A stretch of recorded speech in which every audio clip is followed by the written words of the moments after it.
오늘 216목장이 이제 마지막으로 우리 2교구 이제 찬양이 끝났고 다음 주부터는 3교구가 이제 시작을 합니다.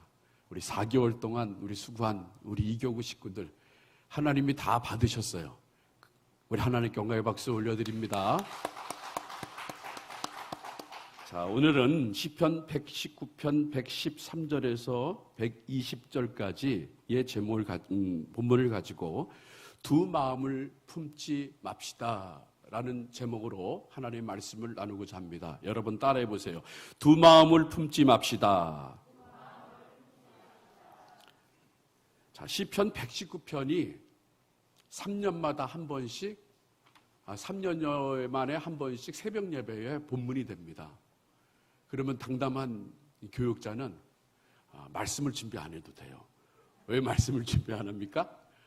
1절에서 176절까지 있기 때문에 그냥 말씀만 읽다가 보면 30분이 끝나버려요. 자, 그런데 우리가 그냥 이렇게 흩어갔던 119편, 왜 이렇게 119편이 길까? 그냥 1절에서 보통 시편처럼 6절을 끝내든지 8절을 끝내면 좋은데 왜 1절에서 176절까지 이렇게 길게 만들었을까? 자, 그것은 이 히브리어 알파벳이 몇 개가 있냐면요, 22개가 있습니다. 여러분 영어 알파벳이 몇 개가 있어요? 26개가 있습니다. 그런데 히브리어 알파벳은 22개가 있어요. 그런데 이 22글자를 이용해서 이 장편의 시를 쓴 겁니다. 히브리어 첫 글자가 뭐냐 하면요, 한번 우리 히브리 보세요. 여기 이게 22글자가 쫙 히브리어가 나와요. 그런데 히브리어 첫 글자가 이제 알렛이라는 단이 나와요. 그리고 끝까지 해서 뭐 타브까지라는 숫자가 딱 나오는데 이게 22글자를 8절씩 이제 시로 만든 거예요. 그러니까 첫 번째 단어를 가지고 알파벳을 가지고 8절을 딱 만들었어요. 그래서 22 곱하기 8하면 몇 절이 나옵니까? 몇이 나와요? 답 가르쳐드렸잖아요. 176절이 나오는 거예요. 그런데 이 참 희한한 게 이 주제가 다 틀려요. 뭐 1절에서 8절까지는 복이 있는 사람은 어떤 사람인가, 그리고 9절에서 16절까지는 그리고 청년의 때 하나님이 바라시는 것이 무엇인가 하면서 그 알파벳이 처음 시작해서부터 주제가 다 틀려요. 119편이 그렇습니다. 그래서 전체적으로 봤을 때는 이게 22가지의 주제가 나와요. 그리고 22가지 주제가 다 틀립니다. 여러분, 우리가 몸이 아플 때, 갑자기 몸이 아플 때 뭘 불러요? 119를 부르죠. 119에 전화가 119를 부르면 그 119가 우리의 몸을 싣고 어디로 가요? 병원 가서 치료하게 만들잖아요. 그런데 이 시편 119편도요, 우리가 인생을 살면서 어려운 문제들이 만나잖아요. 그러면 성경 전체가 다 마찬가지지만 그러나 그것을 총 압축한 게 오늘 시편 119편이라는 거예요. 여러분, 그래서 어려운 일이 생길 때에 이 시편 119편을 쫙 한번 읽어보세요.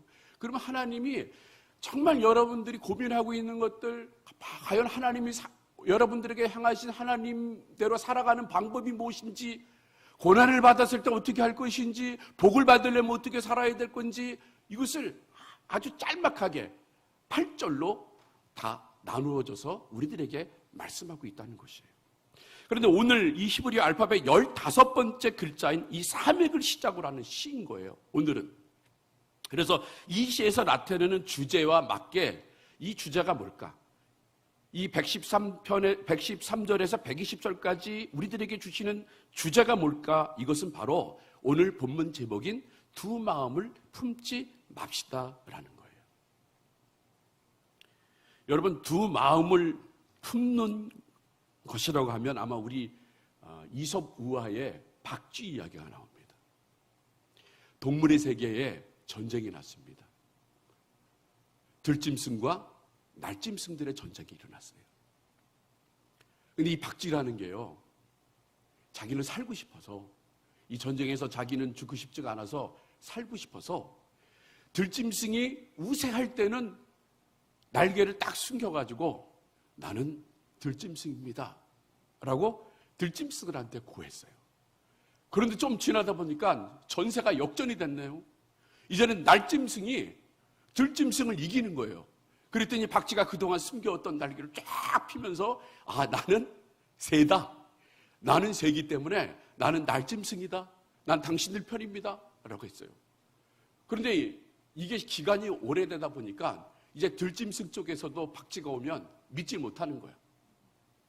또 날짐승의 쪽에서 우세할 때 이 박쥐가 오면 이 박쥐를 또 의심하는 거예요. 그러다가 이제 날짐승과 들짐승이 평화협정을 맺어서 이제 전쟁이 끝났습니다. 그런데 누구 하나 이 박쥐를 받아주는 곳이 없었어요. 그래서 이 박쥐는 동굴 속에 모든 동물들의 시선을 피해서 동굴 속에 들어가서 거기서 살았다는 것이 바로 이솝 우화 이야기. 바로 이건 뭡니까? 두 마음을 품고 있기 때문에 결국 버려지는 모습이 나오는 거예요. 또 이뿐만이 아닙니다. 미국 남북전쟁 때 있었던 실제 이야기인데요. 한 병사가 어느 쪽이든 자기가 포로를 잡히지 않고 죽임을 당하지 않기 위해서 윗옷은 북군의 옷을 입었어요. 그리고 바지는 이 남군의 옷을 입었습니다. 그래서 잡히면 나를 봐라. 나는 바지는 남군이니까 나는 남군이었다. 근데 옷이 없어서 이 북군의 옷을 입었다. 그리고 북군에게 잡히면 봐라. 나는 이 자켓이 위에 옷이 북군이기 때문에 나는 북군이다. 이렇게 이제 머리를 돌려가지고 생각을 해서 이제 다른 사람보다 오래 살려고 그렇게 계획을 했어요. 그런데 어느 날 북군이 이 사람을 보고 이 바지를 보고, 바지가 남군의 바지잖아요. 바지를 보고 총을 쏘고, 저 상대편에서는 남군은 북군의 옷을 입었기 때문에, 위에 옷을 봤기 때문에 그 옷을 보고 총을 쏴서 이 사람은 다른 사람들보다 더 일찍 죽었다는 거예요. 두 마음을 품고 있기 때문에 요령이죠. 어떻게든 내가 살려고 여기 붙었다, 저기 붙었다. 그런데 이거는 자기 꾀에 자기가 넘어가는 거예요. 이 사람이 얼마나 어리석은 사람입니까? 이 박쥐가 얼마나 어리석은 박쥐입니까? 얼마나 불행합니까? 근데 우리는요, 이들을 보고 불행하다고 어리석다고 말하지만 사실 우리도 두 마음을 품고 양날의 신앙을 가지고 살아가는 인생이 될 수 있다는 것이. 마태복음 5장 13절에 보면요, 뭐라고 말씀하시냐면 우리 다 같이 한번 봉독해 보겠습니다. 시작. 너희는 세상의 소금이니 소금이 만일 그 맛을 잃으면 무엇으로 짜게 하리요? 후에는 아무 쓸데없어 다만 밖에 버리워 사람에게 밟힐 뿐이니라. 자, 이거 보세요. 여러분을 뭐라고 말씀했습니까? 소금이에요. 그럼 소금이 소금 맛을 내야죠. 근데 소금이 설탕 맛을 내고 소금이 후추 맛을 내고 소금이 미원 맛을 낸다고 생각해 보세요. 그러면 그 소금 역할을 감당하지 못하기 때문에 결국 버림을 받는다는 거예요. 사람에게 밟힌다는 얘기예요. 우리가 예수 믿으면서요, 예수님 믿는 사람처럼 살아야 된다는 거예요. 그런데 저 사람은 예수 믿는 사람인데 예수 믿는 사람 같지가 않아. 저 사람은 성경책을 가지고 교회를 가는데, 그런데 교회에서만 성도지 결국 성경책을 들고 밖의 생활 속에서는 저 사람은 절대 예수 믿는 사람이 아닌 거예요. 그래서 이런 사람들을 두 마음을 품는다고 얘기하는 거예요. 두 마음을. 오늘 시편 저자는 우리의 인생이 두 마음을 품고 살아가면 하나님이 반드시 멸하실 거라고 말씀하고 있어요. 우리 오늘 본문 113절을 다시 한번 봉독해 보겠습니다. 자, 시작. 내가 두 마음을 품은 자들을 미워하고 주의 법을 사랑하나이다. 자, 여기에 두 마음을 품는다고 그랬어요. 한쪽은 하나님의 말씀에 발을 두고 살고, 한쪽은 또 세상이 썩어 없어질 것에 발을 두고 산다고 얘기를 합니다. 그런데 여러분, 왜 이런 삶을 삽니까? 왜 이런 삶을 살겠어요? 정답이 뭔지 아세요? 어느 쪽에도 확신이 없기 때문에 그래요. 하나님 말씀 붙들고 살면 반드시 내가 승리할 것이다. 지금 당장 내 눈앞에 유익이나 손에 잡히는 것 없어도 이것으로 궁극적으로 나의 영혼에 커다란 유익이 될 것이라고 하면서 끝까지 말씀 붙잡고 살고 하나님의 말씀 방법대로 살면요, 그 인생이 필 텐데, 그런데 그렇게 살다가 못 사는 거예요. 왜? 확신이 없기 때문에. 정말 내가 가는 이 인생이 진짜 인생인가? 내가 하나님 말씀대로 살면은 정말 내가 성공하는 인생이 될 것인가? 막 이러한 확신이 없는 거예요. 그런데 또 한쪽에 세상 말을 듣는 건 또 왜 듣고 사는 이유가 뭔지 아세요? 그것도 마찬가지예요. 세상에 대해서도 확신을 하지 못하기 때문에 그래요. 사람에게 배신당하고 세상의 각종 유동적인 가치나 유동적이고 변하는 진리에 의해서 신물을 느끼기 때문에, 그래서 자기가 원하는 대로 세상에 발을 들였다가 세상의 방법대로 살다가 세상이 뜻하는 대로 살다가, 그러다가 또 교회 오면 하나님, 내가 하나님 뜻대로 살아보겠습니다. 근데 성경책 들고 나가면 또 똑같은 일들을 매일 반복같이 반복하며 살아가고 있다는 거예요. 그렇다면 여러분들에게 또 다른 질문 하나 던지겠습니다. 왜 우리는 하나님 말씀에 대한 확신이 없겠어요? 예수를 그렇게 10년, 20년, 30년, 40년 믿었는데도 왜 확신이 없을까? 그건요, 하나님의 말씀을 붙들고 끝까지 살아본 적이 없기 때문에 그래요. 하나님의 말씀을 끝까지 붙들고 이 말씀이 진리임을, 이 말씀이 진짜임을 알고 붙들고 끝까지 가본 경험이 없기 때문에 그래요. 뭐 때문에? 나의 마음에 세상적인 것이 있기 때문에. 교회에서 하나님 앞에 찬송하고 하나님 앞에 예배 드릴 때 내가 하나님의 뜻대로 한번 살아보겠는데, 어떤 누가 나를 시험하고 나를 욕하고 나를 어렵게 만들더라도 그래도 내가 예수님이 가신 그 길 따라 내가 한번 그렇게 가보겠다, 침묵하며 가보겠다. 과연 하나님이 나를 어떻게 인도하실 것인지, 하나님이 나를 어떻게 이끌어 가실지를 기대하며 살아가야 되지만, 그러나 사람이라는 마음이 그렇진 않아요. 환경적으로, 상황적으로 이게 다 변해. 그러다 보니까 내가 나오는 거예요.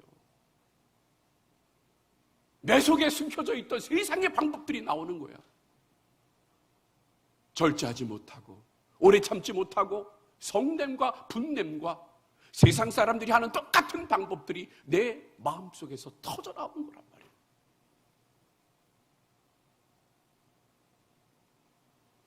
여러분, 우리는 이런 생각을 해야 돼요. 하나님의 뜻대로 살겠다고 고백하는 자들은요, 망하는 한이 있더라도, 안 되는 한이 있더라도 나는 하나님의 말씀을 붙들고 한번 살아보겠다, 이런 말씀에 올인하는, 정말 하나님의 뜻이 무엇인지 귀 기울이면서 거기에 올인하는 모습을 우리들에게 보여줘야 우리가 승리하며 살아갈 텐데, 그런데 늘 가다가 끊어버려, 가다가 포기해버려. 그러니까 정말 하나님의 방법대로 살고 하나님의 뜻대로 사는 이런 참된 의미를 잊어버리게 되고 만끽하지 못하고 있다는 거예요. 그래서 우리는 매일 넘어지잖아. 매일 넘어지잖아요. 내가 찬양할 때, 내가 예배할 때, 목사님 말씀 드릴 때는 정말 저 뜻대로 살아가는 게 진짜구나 다짐하지만, 그러나 그 다짐이 정말 그런 문제들이 생겨버리면 잊어버려요. 그래서 내가 나와, 내가.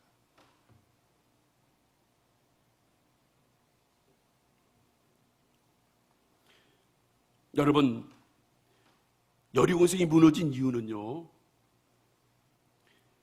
유일한 방법, 하나님의 가르쳐진 방법대로 순종하고 끝까지 했기 때문에 그 난공불락의 여리고성이 무너진 거예요. 하나님의 방법, 어떤 거 하나 들어오지, 세상적인 방법이 들어오질 않았어요. 가장 어려운 게 뭔지 아세요? 여리고성 들면서 저는 한번 생각을 해봤어요. 여리고성 들면서 가장 어려운 게 뭔지 아세요?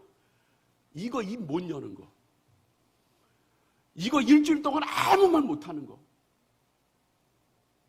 이게 가장 어렵다고 생각을 해요. 뭐 도는 거야, 뭐 그냥 하루 종일 돌아도 괜찮잖아요. 그런데 하루 종일 돌면서 말 못하는 거, 왜 하나님 말하지 말라고 그랬죠? 이 말하게 되면 여기에 세상적인 방법이 나오는 거예요. 말하지 않고 하나님이 원하시고 하나님이 하시는 방법대로 했기 때문에 난공불락의 여리고성이 무너진 거지. 만약에 거기에요 세상적인 방법이 들어와봐요. 우리 목사님이 여러분 우리가 여리고성 돌듯이 돌아버리면 정말 여러분들 앞에 막 기적이 일어나고 놀라운 이적이 일어납니다. 믿습니다. 근데 일주일에 한번 돌아봐요. 아마 별말이 다 나올 거예요. 별말이. 목사님 그런 방법이 어디서 통해? 그런 방법으로 해서 어떻게 저게 무너져요? 망치를 가지고 와라. 정을 가지고 와라. 곡괭이를 가져와라. 아마 그랬을 것 같아요. 그런데 그들은요 하나님이 말씀하신 그대로 했기 때문에, 그것도 어떻게 끝까지 했기 때문에, 중간에 포기하지 않고 끝까지 했기 때문에 그 난공불락의 여리고성이 무너진 거예요. 또 여러분 요단강을 건너가라 그러잖아요. 이제 약속의 땅이 바로 앞에 있는데 요단강을 건너가래. 그것도 장마철에 얼마 전에 비가 억수로 왔는데 여기 지금 우이철에 물이 내려가는데 무섭더라고요.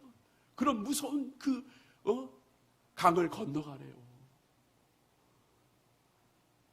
아마 이제 그 사람들은 난리가 났을 거예요. 목사님이 미쳤다. 왜 세상에 좋은 방법들이 있는데 배를 만들어서 가든지 아니면 다리를 놔서 가든지 그런 방법들이 얼마나 많은데 왜 하나님은 하필 그냥 세찬 물이 내려오는 거기를 걸어가라고 그러냐. 아마 난리가 났을 거예요. 근데 저긴 여기서요 성도들의 위대함을 봅니다.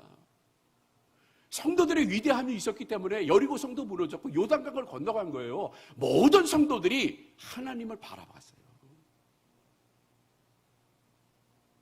모든 성도들이 주의 종이 하는 그 말씀이 뭔지 알고 수근수근하지 않고 아멘 순종하며 갔더니 하나님의 놀라운 기적이 일어난 거지. 그런데 거기서 순종하지 않고 하나님의 방법이 틀렸습니다. 우리 뜻대로 우리 세상의 방법대로 하겠습니다. 그래 보세요.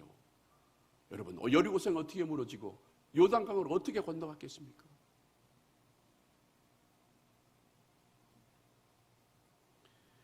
하나님은요 여러분들에게 그 한 가지 마음 가지고 잠잠히 하나님을 바라보고 끝까지 믿는 자들을 하나님은 사랑하고 계신다는 거예요. 성경에 나온 믿음의 사람도 보시기를 바랍니다. 공통적인 특징이 있어요. 고난을 말씀으로 이겨낸 사람들이에요. 다윗이 그랬고 다니엘도 그랬고 에스더도 그랬고 모든 사람들이 성경에 나오는 하나님의 이름, 하나님이 기억하는 그런 사람들은요 다 고난을 이겨나갔어요. 그것도 묵묵히 이겨나갔어요. 세상적인 방법을 하지 않고 하나님이 말씀하시는 대로 순종하며 나갔어요. 그랬더니 그들은 결국 어떻게 됐습니까? 최후 승리를 얻었다는 거예요. 그러면 그 최후 승리를 한번 얻고 맛본 사람들은요 절대로 두 마음을 품지 않는 사람이 되는 거예요. 오늘 우리도 하나님의 말씀 사이에 양다리를 거치고 두 마음을 품고 이곳저곳으로 오가고 다니고 있는 이유는 그 말씀의 깊이와 그리고 그 말씀이 주는 완전한 승리를 맛보지 못했기 때문에 우리는 수시로 변하는 거예요. 그래서 하나님은요 이렇게 두 마음을 품는 자들을 어떻게 하시느냐, 바로 오늘 말씀 118절에 말씀하고 계십니다. 우리 118절 봉독하겠습니다. 시작. 주의 윤례에서 떠나는 자는 주께서 다 멸시하셨으니 저희 괴사는 허무함이니이다. 주의 말씀을 떠나는 자는 주께서 멸시하신다고 그랬어요. 그리고 그건 다 속임수예요. 괴사라는 건 속임수예요. 세상의 방법대로 살다 보면 이게 다 성공할 것 같지. 그런데 그게 아니라는 거예요. 묵묵히 주의 말씀을 따라가는 자들, 이런 자들이 하나님이 기뻐하시지. 자기가 신앙생활 하다가 이게 하나님의 말씀이 아닌가요 하면서 그렇게 떠나가 버리면 그 속임수에 넘어가는 거예요.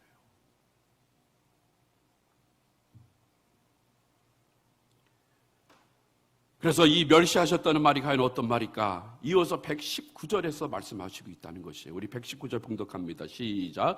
주께서 세상의 모든 악인들을 찢기같이 버리시니 그러므로 내가 주의 증거를 사랑하나이다. 세상의 모든 악인들을 찌꺼기같이 버리신다는 거예요. 그리고 여기 두 마음을 품는 자들을 악인이라고 표현하고 있어요. 근데 여기 악인은 주의 말씀을 떠나는 자들을 악인이라고 말하고 있다는 거예요.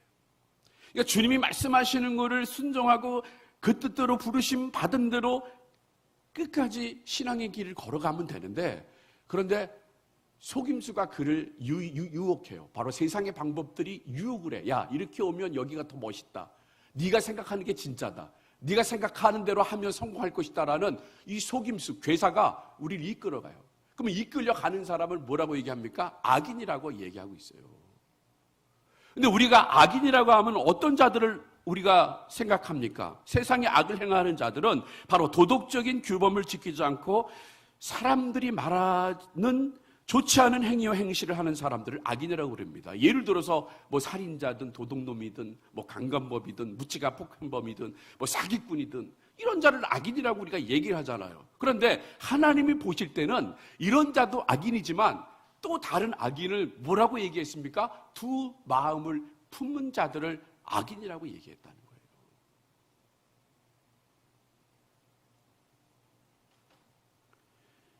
두 마음을 품다가 하나님 앞에서 저울질하다가 주의 말씀을 떠나는 자들을 가리켜 악인이라고 말하고 있어요. 그래서 시편 1편 4절에는 뭐라고 얘기했습니까? 우리 한번 봉독하겠습니다. 시작. 악인은 그렇지 않으며 오직 바람에 나는 겨와 같도다. 바람에 나는 겨와 같아요. 뿌리를 내리고 정말 하나님께 깊은 뿌리를 내리고 하나님이 바라고 원하시는 것이 무엇인지를 잘 분별해서 그 영양가를 잘 받으면 되는데, 그런데 세상 풍파에, 세상 풍조에 움직이는 거예요. 말 그대로 줏대가 없는 거예요. 중심이 없는 거예요. 뿌리가 없는 거예요. 하나님이 복되다고 얘기하군요. 뿌리 깊은 나무를 항상 하나님은 말씀하세요. 바로 그것이 시편 1편 3절에 나오잖아요. 복 있는 사람이 어떤 사람인가? 우리 한번 봉독하겠습니다. 시작. 저는 시냇가에 심은 나무가 시절을 쫓아 과실을 맺으며 그 잎사귀가 마르지 아니함 같으니 그 행사가 다 형통하리로다.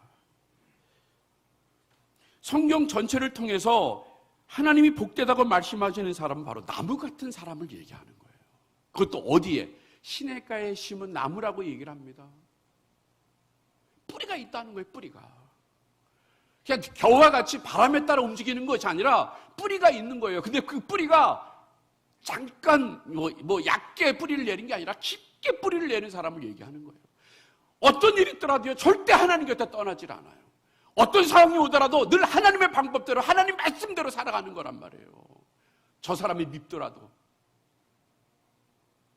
교회 하는 여러 가지 일들이 불평불만이 나오더라도, 그러나 이거는 아니다. 이거는 세상의 방법이다. 정말 하나님이 원하시는 것은 침묵하고 기도하고 하나님이 바라고 원하는 것이 무엇인지를 기대하는 삶. 바로 이런 삶이 하나님이 원하시는 삶이라는 거예요. 그래서 그 나무의 뿌리가요, 깊게 들어가면요, 언제 알 수 있는지 아세요? 열매를 맺을 때 알 수 있다는 거예요. 열매를 맺을 때. 그래서 그 열매를 통해서 이 나무의 참 진가가 드러난다는 것이에요. 오늘 여러분들도 두 마음을 품지 않고 오직 한 가지 마음으로 하나님의 말씀과 진리를 향해서 달려가는 그런 좋은 나무가 되시기를 주님의 이름으로 축복합니다. 그래서 좋은 열매들이 주렁주렁 맺어야 돼요.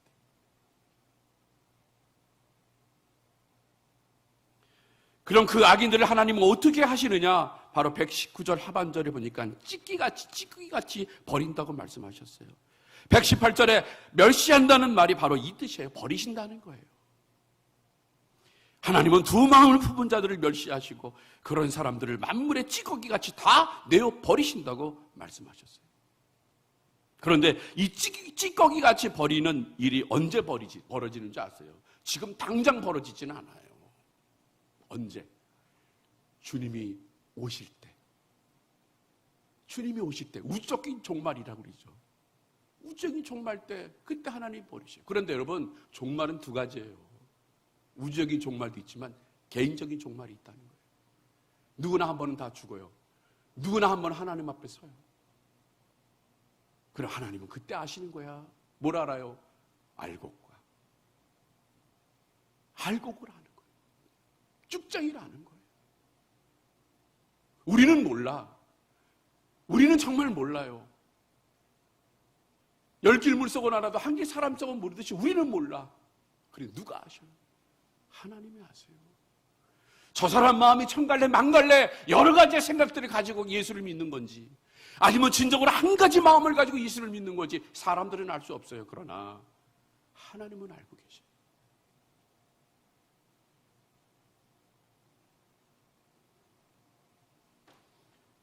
그러므로 사랑하는 성도 여러분, 두 마음을 품지 마세요. 그냥 하나님 한 분만 섬기시기를 바랍니다. 여러분, 하나님은요, 여러분들에게 한량없는 사랑을 주셨어요. 신실한 사랑을 주셨어요. 변하지 않는 사랑을 주셨어요. 그 모습이 어디서 나옵니까? 바로 예수 그리스도께서 이 땅에 오셔서 여러분들을 저희에게 십자가에 달려 죽으셨고, 그리고 2000년이 지난 지금까지도 여러분들 변함없이 사랑하고 계세요. 예수만 잘 믿으면 여러분을 복 주시고, 여러분을 건강 주시고, 여러분이 가고자 하는 그 길을 지켜주시는 하나님. 물 가운데 거닐지라도, 풀 가운데 거닐지라도 해하지 않고, 침범당하지 않고 하나님이 굳건하게 지켜주신다는 거예요.